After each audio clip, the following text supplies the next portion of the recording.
Awesome. Fantastic. I'm right here in front of Parliament. There's a sea of people here. The streets all across downtown are absolutely flooded. You cannot drive anywhere around here. They're filled with people. Let me just pan around just for a moment. I'm standing on the lawn of Parliament here, and there is just absolutely, like, I'm in an open spot here. It's a little dispersed, but I'm just going to walk forward a little bit for you here. Yeah. And you have to push your way through an ocean of people here right now. As you walk through here. What are they telling you? Because Justin Trudeau keeps telling me that these are fringe, xenophobes, extremists, quite potentially terrorists. Are you getting that vibe from them, Dakota?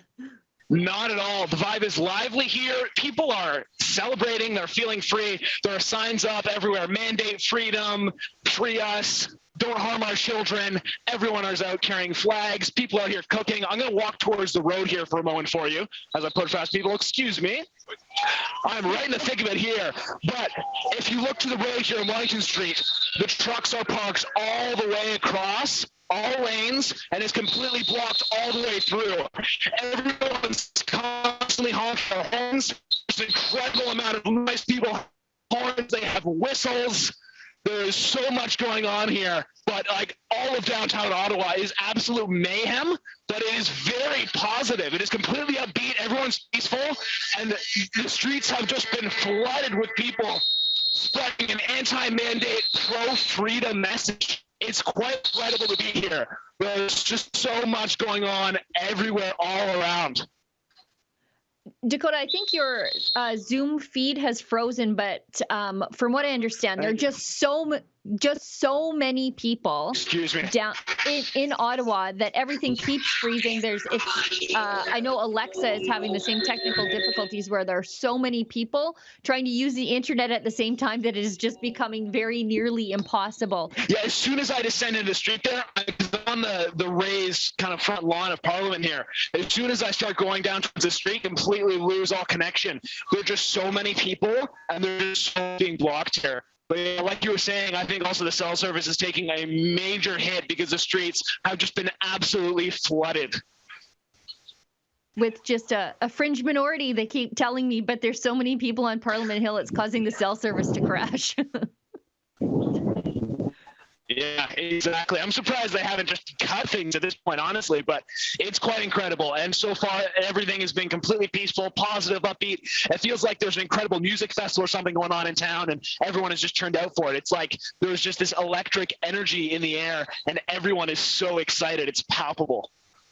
Oh, and the cold's not getting people down. Hey, that's good to see, because I thought when I looked at the temperature there and it was minus 21, sure, the out of towners are already there, so they're going to stay and they're going to come. But when I was talking to Ezra, there were tons of locals who were there braving the frigid temperatures just to send a message to the government.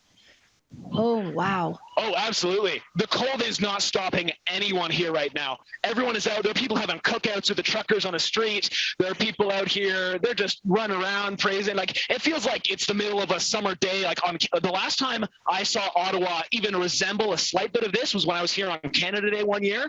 And this pales in comparison to that. And that was a hot summer day with everyone coming to Ottawa, the nation's capital, for Canada Day. This here now is absolutely next level. It's just incredible. And the cold, like I was saying, is not stopping anyone. It's negative 20 out here. No one seems to be having an issue with that whatsoever. Now, what are your predictions? I know I'm asking you to look into a crystal ball, but I think you have a crystal brain. What are your predictions? How do you think Justin Trudeau is going to react to this? And we know he's in hiding right now, isolation, as they say.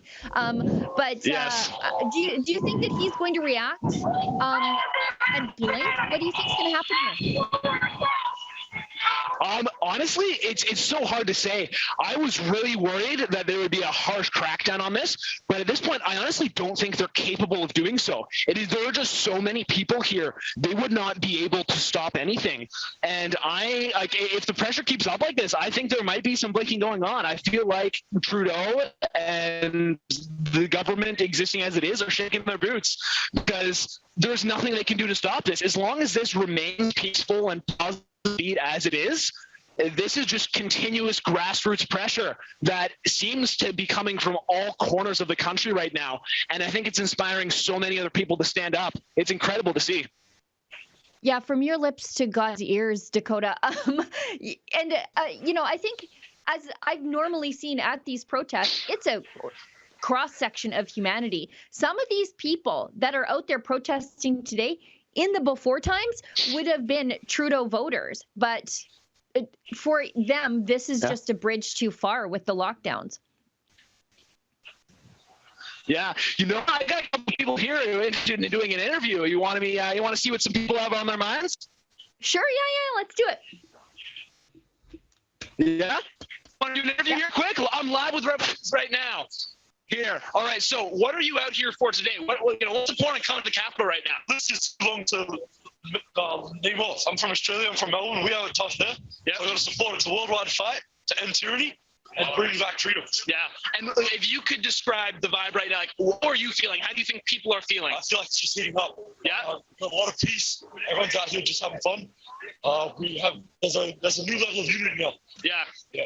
And what do you think? Do you think we'll have positive outcomes from this? Absolutely. This isn't stopping. This isn't stopping. I live in Toronto. This is happening every weekend. Yeah. Until we get our freedom back, that's what we're worried about for everybody. Mm-hmm. And of course, you see in the mainstream, everyone calling this fringe, extremist, even terrorist. People have been told there could be security threats. What do you think? Yes. If you have 1 million people like we do today, a few of them are going to be extremists. That's fine. That's in every single group. So forget about that. The people that are here, whether it's in the Rebel News, that's the way of the future.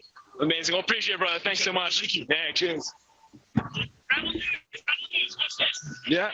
All right, on the camera here, live right now. Yeah, there you go. Aww. People are out here, they're excited. That poor This is great. Honestly, like. Go ahead. Yeah. Sorry, Sheila, you were saying. No, I was just saying that poor Australian, he comes here, even though there's tyranny in his own country, and then now he's out protesting in the cold in Canada. We kind of gave him the old bait and switch there. Yeah. But it does seem like a festival vibe. It's true. Yeah. Ezra said it felt like it does. Like a Stanley Cup win. It does. Honestly, it feels like people are here. It feels like they've already declared victory. Like what that just reminded me there is I feel like I'm on the streets and we just won World War II. This is the V-Day. This is the iconic, photo of the man kissing the woman here celebrating. Like this does not feel like people are fighting for their freedoms here. It feels like they're celebrating a victory already. It's so positive and there's so much energy in the air. It's like people are celebrating the greatest thing in the world. So despite the fact that we are still technically all locked down and mandated with our vaccines, and it feels as if the government is still crushing down, like it feels being in this crowd like everything's been lifted. Like those laws, if you consider that, are meaningless at this point because it feels like it's all a farce at this point. It's just lifted. Gaslighting has no power here. Yeah, you know what? Mr. Producer suggests that we bail off YouTube, and we probably should. So maybe if you could cut that feed, and I'll just keep talking here. Dakota, my apologies. No, you're fine. You're fine. We're just being overly cautious. We don't want to give them any reason to. Yes, of course. Right, like any reason. And as I always say, I thought it would be David Menzies. I don't want it to be me. Dakota, you were out last night. That's fair. Now, you were out last night on the streets really late, like our whole team. I was checking in the Slack channel this morning. People were up working till 3 a.m. Ottawa time to publish stuff, to edit stuff, to get stuff uploaded. You were out with the truckers last night, and your time-lapse footage was so compelling because it was just horns honking and trucks as far as the eye could see. Like you couldn't even walk all the trucks. There were so many. Yeah, and that was just me walking. That was footage at 10 times speed. And again, that was just last night. Most of the truckers I spoke to there had shown up in the afternoon and had just been parked there all day. And again, that was just the early arrivals, the people who showed up yesterday afternoon and decided to park in front of Parliament here on Wellington Street. The streets are absolutely flooded now. It's like there's no end in sight. I've got some more footage I'll be able to share later of that, of just walking through the streets in all directions, completely packed. And it's just incredible. Like the city is basically just shut down at this point in the central core around the Parliament building.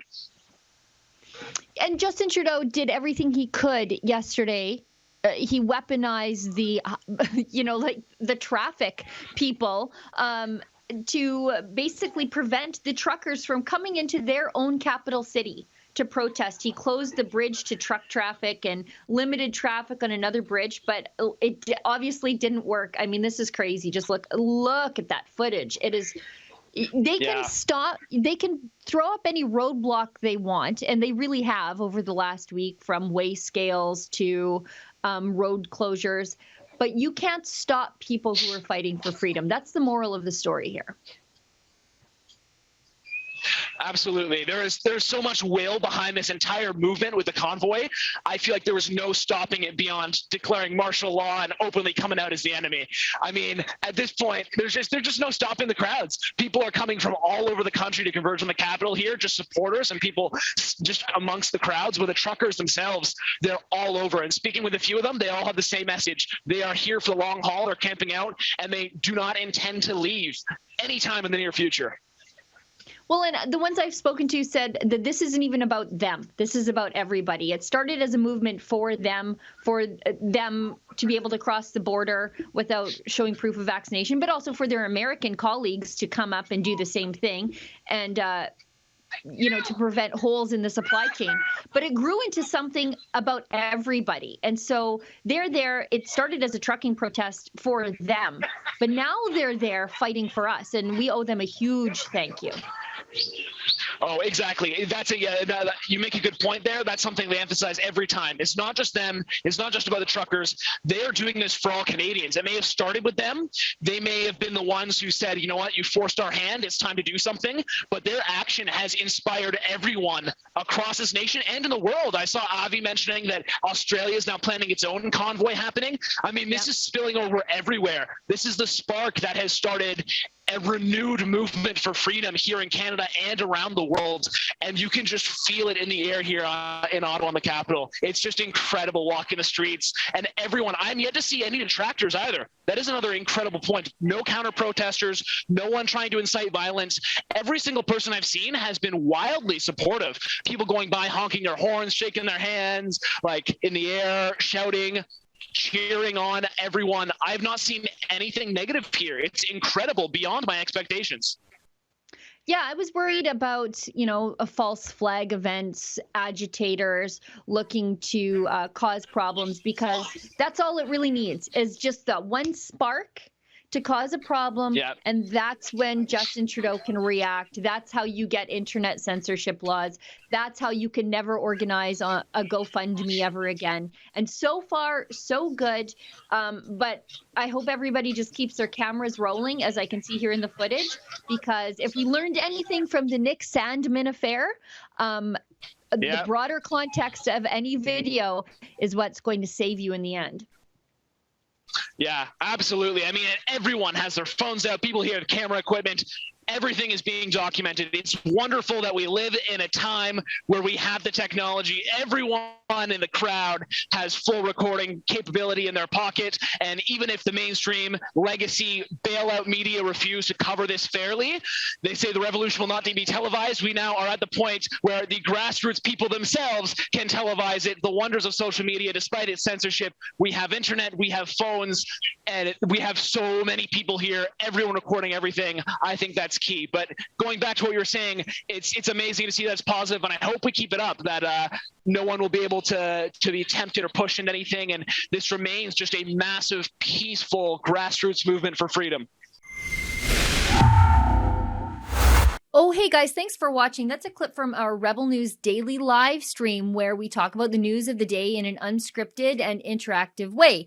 It's co-hosted at noon Eastern or 10 Mountain Standard Time by me on Monday, Tuesdays, and Thursdays. And on Wednesdays and Fridays, we've got rotating co-hosting happening from some of our other on-air talent. So good news, there's something for everybody. We broadcast on YouTube. But if you want the full uncensored version, you're going to have to find us on Rumble, Super U, and Odyssey. And be sure to sign up for our rebelnews.com emails so that you never miss us when we go live.